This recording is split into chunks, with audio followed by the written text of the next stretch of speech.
He calls himself Batman.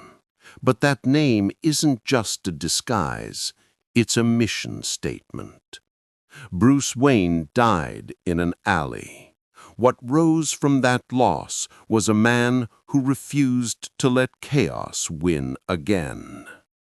He doesn't wear the mask to hide from pain. He wears it to give pain a purpose. If the MBTI model could measure obsession and discipline, he'd stand firmly in INTJ territory, the architect, the strategist, the man who turns trauma into structure.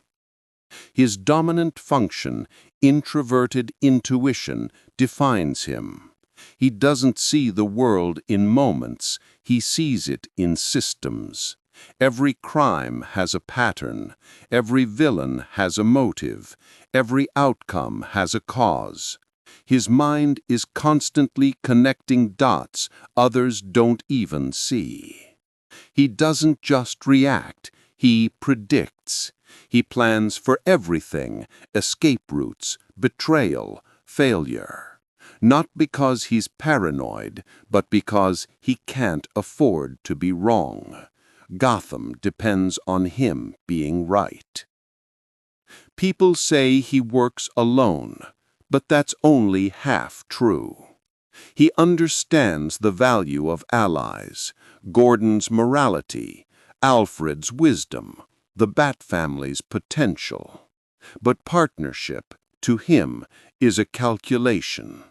Trust must be earned, not given. Dependence is a weakness he cannot risk.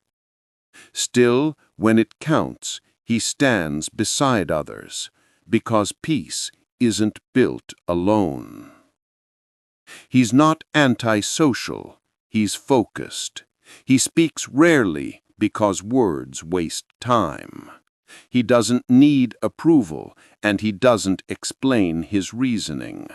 He acts and lets results justify his silence. Emotion doesn't disappear in him, it transforms.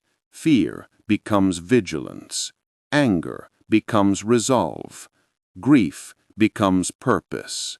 That's how an INTJ survives. He doesn't run from pain, he organizes it.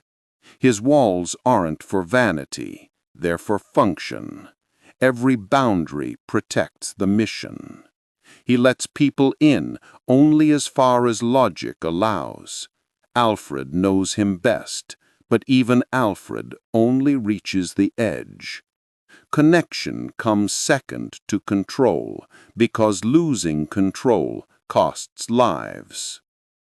He studies people the way others study blueprints, analyzing expression, tone, and micro-gestures. He doesn't listen to words, he reads intent. His intuition isn't mystic, it's refined logic shaped into instinct.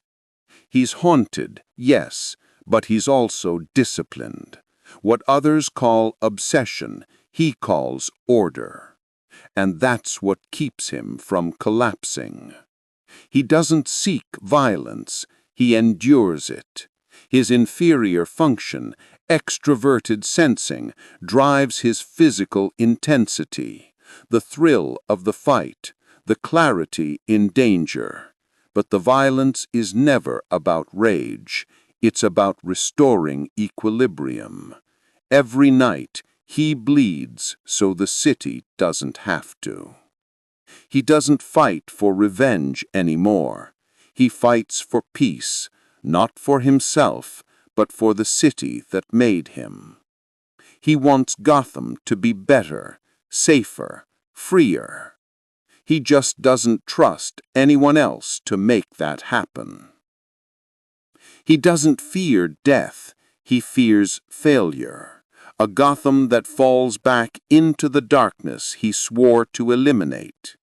He knows true peace might never come, but that doesn't stop him from chasing it. Because even if Gotham never sleeps, maybe one day a child can. Batman isn't emotionless, he's principled. Not cold, controlled. Not broken, forged. He's the INTJ fully realized, logic weaponized by empathy, emotion mastered by discipline. He's the man who built a system to protect what he lost and to give others what he never had. He doesn't fight for power. He fights for balance, for peace, for the faint hope that someday Gotham won't need Batman and Bruce Wayne can finally rest.